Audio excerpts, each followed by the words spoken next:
Hey everybody, this is Rydo and we're back to Hearthstone. So we need to play 50 Rogue cards and 30 Warlock cards. So I just want to stick, I guess, casual, well, I guess it doesn't matter, and Demon deck and just play it and hopefully get one thing done. Because frankly I don't have a lot of things to talk about, so this is going to be our last recording, and I'm probably just going to end up playing a lot off screen. It's like each one of these is Warlock cards, but because they're Warlock cards, there is also a factor of I need to play 17, I think. Like a lot of these are discard cards, which gets rid of half of my cards, and then there is the Renounced Darkness card, which also is an issue. Job's done. And we got political again a little bit last recording. I'm really hating this. Like, it's really not fun to have the video game industry, which should be a place where you can go and relax, and any stresses, any worries, any conflict just melts away.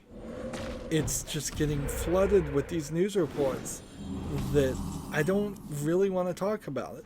And yes, I also have to kind of talk about the YouTube industry itself too, so that in itself is another thing. But but I really hate bringing these topics up, and frankly, to be honest, my politics and my opinions have started shifting in a direction that I would have never thought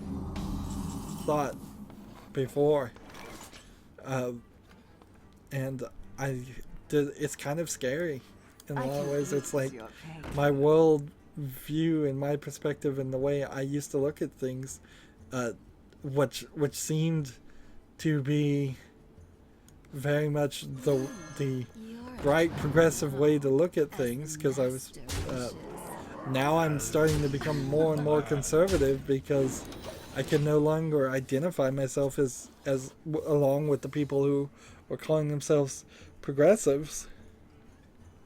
And see, I'm still getting political even here. So let's move on to something that's not really political. Irrational Games 2K's is the parent company, has decided to rebrand to Ghost Story Games, which frankly is insanity in itself. Irrational Games, which I think previously was called maybe 2K Boston, maybe that was Ken Levine's previous company, made Irrational Games proper, released System Shock 2, Bioshock, and Bioshock Infinite. Now, Bioshock 2 was a different company. If your deck has no duplicates, summon all the demons from your hand. Interesting. I don't know if that would ever be the case, though. Why do I even have this card in my hand, in my collection? Balance in all things. But yeah, why would you want to flush down that name down the toilet? Is this 2K trying to shutter the place and ensure that it fails? Is this Ken Levine trying to take yet another step away from the Bioshock series because he doesn't want to do any more Bioshocks? And let's face it, Bioshock Infinite really wasn't even part of the Bioshock series for the most part. It was just kind of similar gameplay, and the story was created to connect the two. easily Bioshock Infinite could have been a completely different completely different name, and it wouldn't have changed much. I'm just gonna intentionally save up everything. And see, when this summons this, does this activate this battle cry? I don't think it does. Some of the way Hearthstone things don't trigger or chain things makes the game simpler than I would like. Let's see. But I have to wait till my card has no... I have no duplicates, so forget that.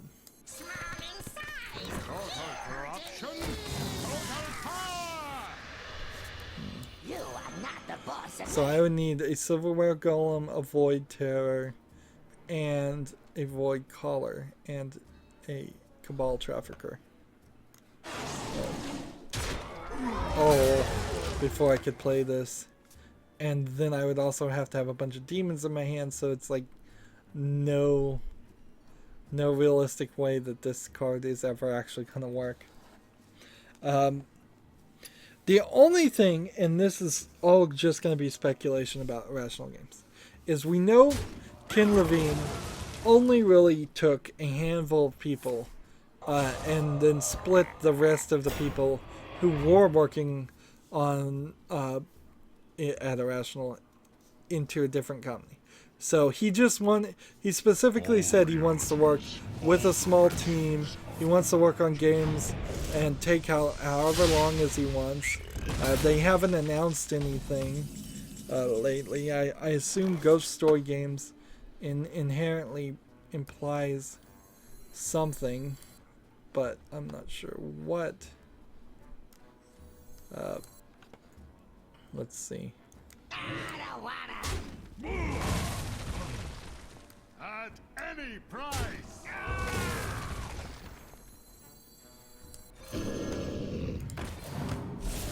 So I'm just trying to play more cards.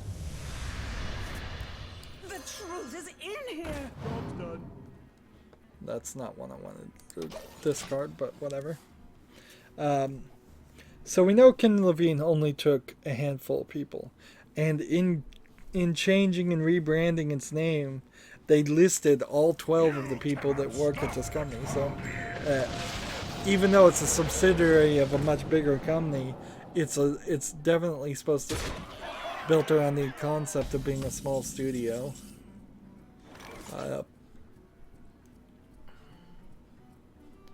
Let's see, destroy a demon. Which one do I want to do here? I'll find it.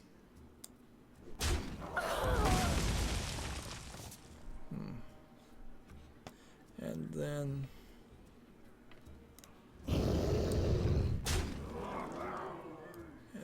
do I want to do this?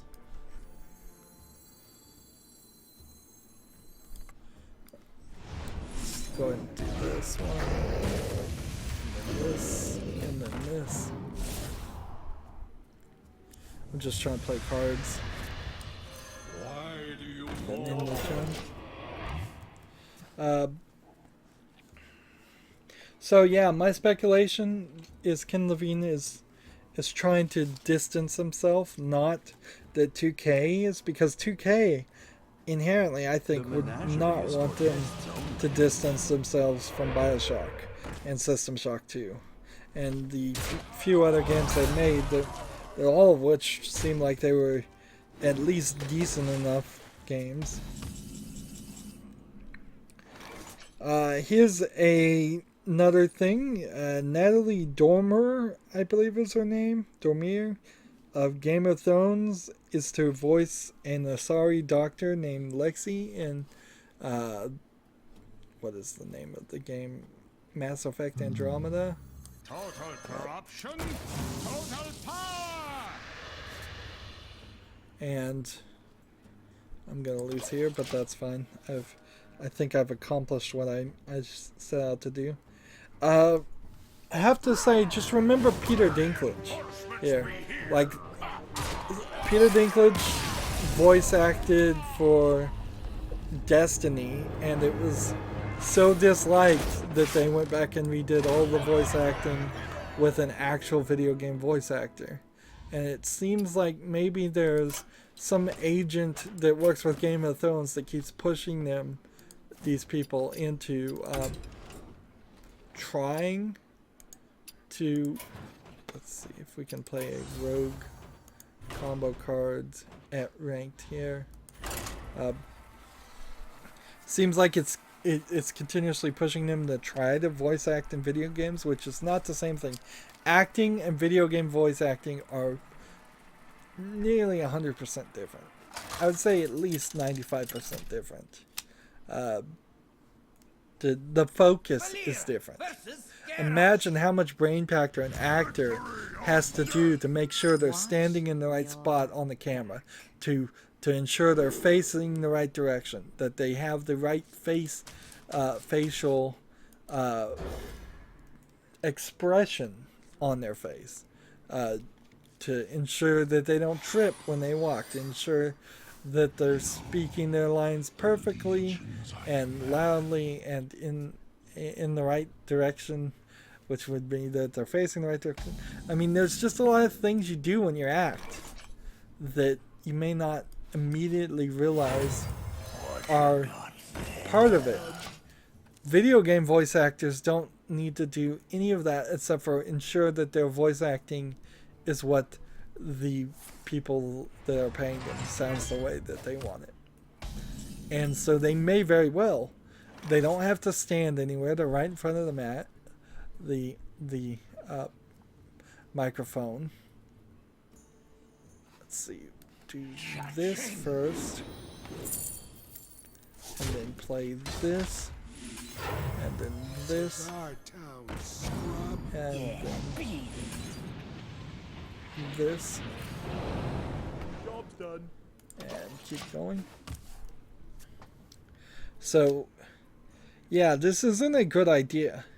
Now, the question is this happening specifically because they're hiring scabs, which I assume that's what this is, that they're hiring scabs during the voice actor strike, because I haven't heard anything about the voice actor strike in a while.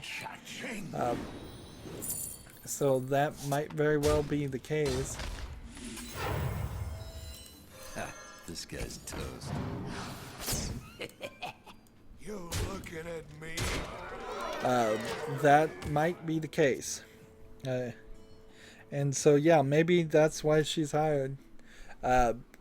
Maybe this doctor has only a few lines. Maybe this doctor is one of the main characters in the entire game. Who knows?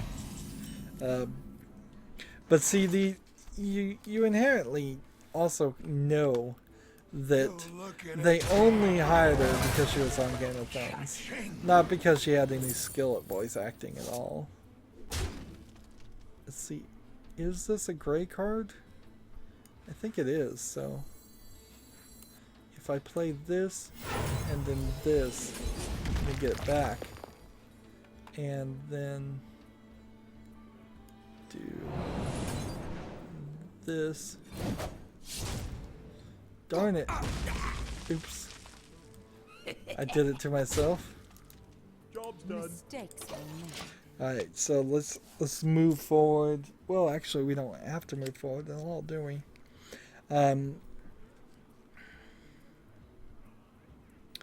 The other thing that's interesting about BioWare, makers of the Mass Effect series, is I don't know this exact story, so I'm getting this probably completely wrong.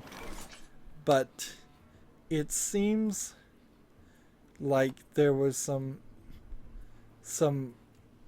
just another teardown attempt occurred where what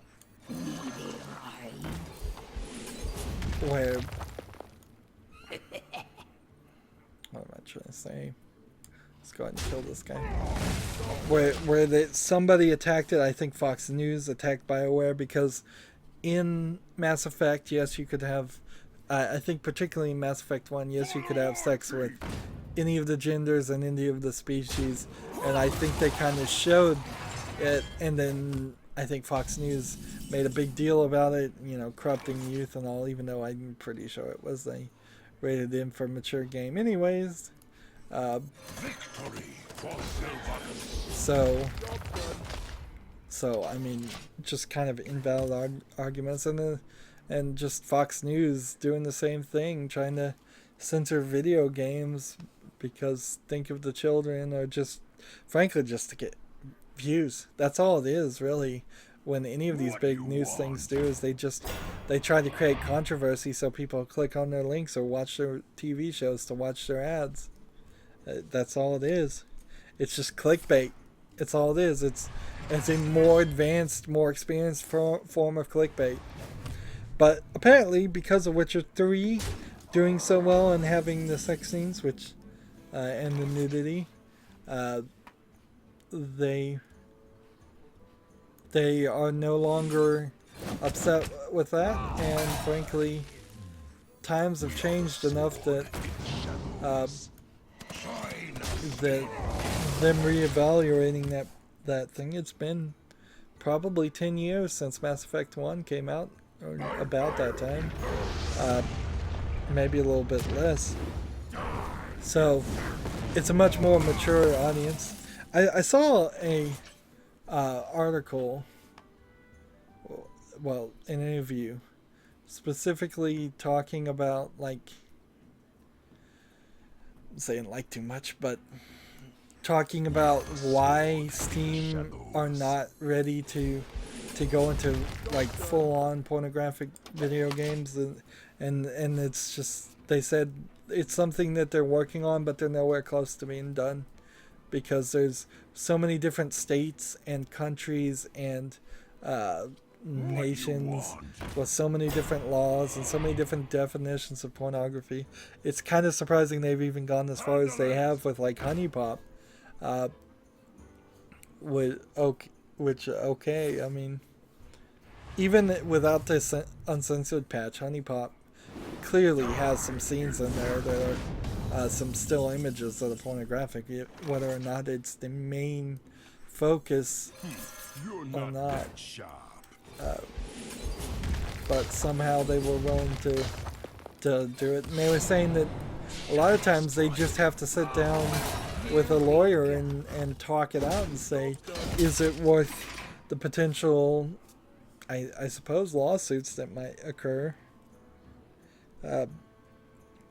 So yeah, I wouldn't assume to think that the Steam adult idea that I suggested happens too far from anytime soon. But maybe 4, 5, 6, 7, 8, 9, 10 years, and maybe in the next decade at some point. I wouldn't be surprised if it happens. And inherently, I think that they could get through a lot of that legal loophole stuff just by purchasing a company that already does it. Like, frankly, I think they probably should just purchase Brazers, and then they would have that entire lineup and all the legal team and all the legal perspectives. But also I realize and fully admit that's not probably where Steam wants to go immediately. It would be something they would do very subtly and not make a big deal of it, and it would just kind of get sneaked in there. Which I heard that, like, Amazon.com's free shipping, they quietly moved that back down to $35 to qualify for free shipping. Which, because Walmart started doing free shipping for like $35, so competition may have actually worked there. Let's see how much more do we have. We still have time, so I guess I keep thinking that it's a lot longer than it is.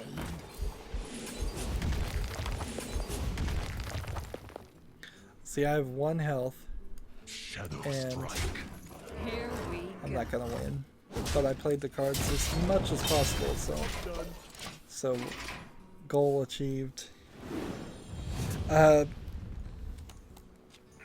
I have 3 more things on my notepad to talk about. Oculus has warned off developers about going all in on VR, saying it would not be a good idea. Frankly, that's true. I think I may very well have heard some people say they were all in on VR, or they were going all in on VR, and I mean, you're gonna ruin your company doing that. VR is not gonna pick up. The price to entry is too high, and there's too many other issues there. I recently was reminded of the QCat push, which was this thing that Radio Shack used to try for a while, which Radio Shack tried a bunch of things and went bankrupt many times because of it. If I'm remembering correctly, it's bankrupt at least once. But they were giving you this barcode scanner to scan barcodes that would take you to targeted advertising on your computer. On top of that, they were giving you a free, very long audio connector that you were supposed to plug into the audio out of your TV, and therefore that would, and the audio input of your computer, and that would also bring up targeted advertising.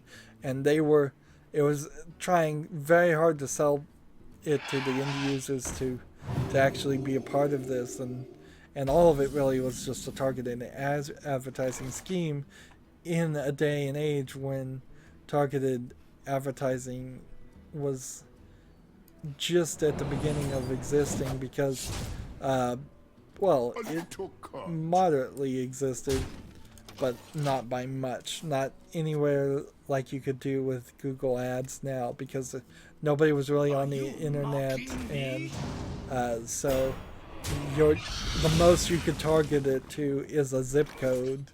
You couldn't specifically say, well, I want to get this age or this demographic or anything like this.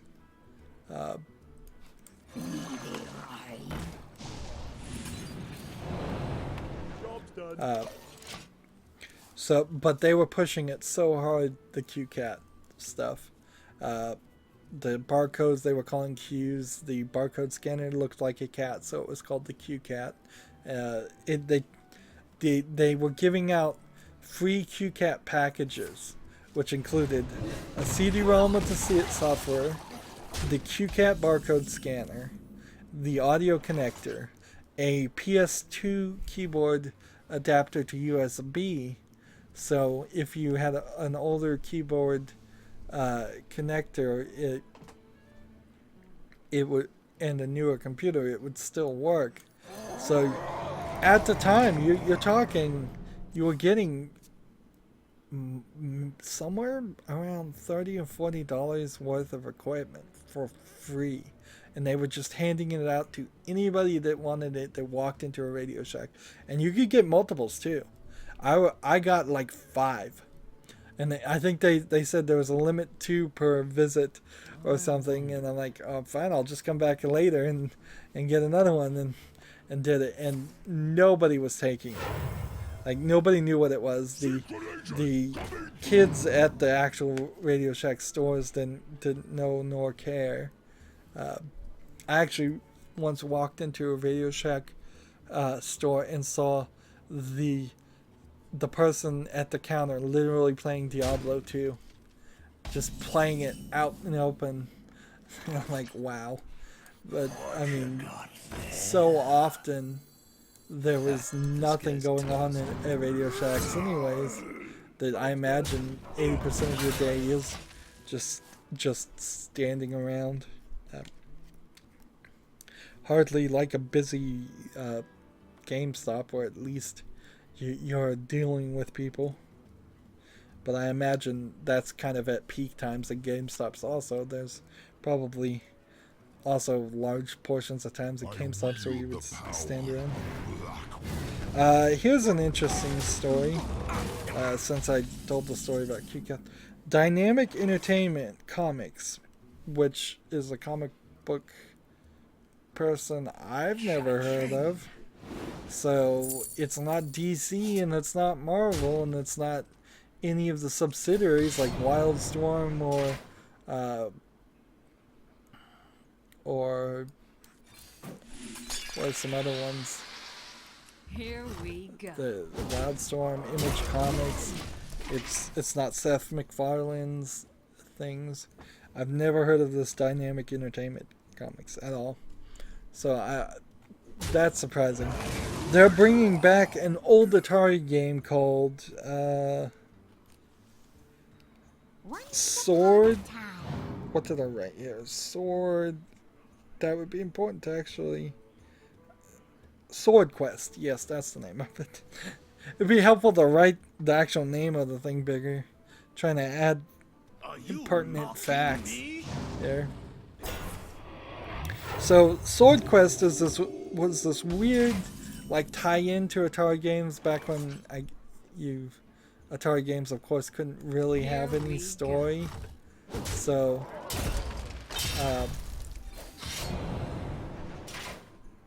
like the story was happening in the comics and then the puzzles in the games were happening in the actual Atari games, and it was a whole series of them, and there was probably some false claims of you could win a huge amount of money if you solved the puzzle, but the whole thing got shut down and Atari went out of business before it even happened, I imagine.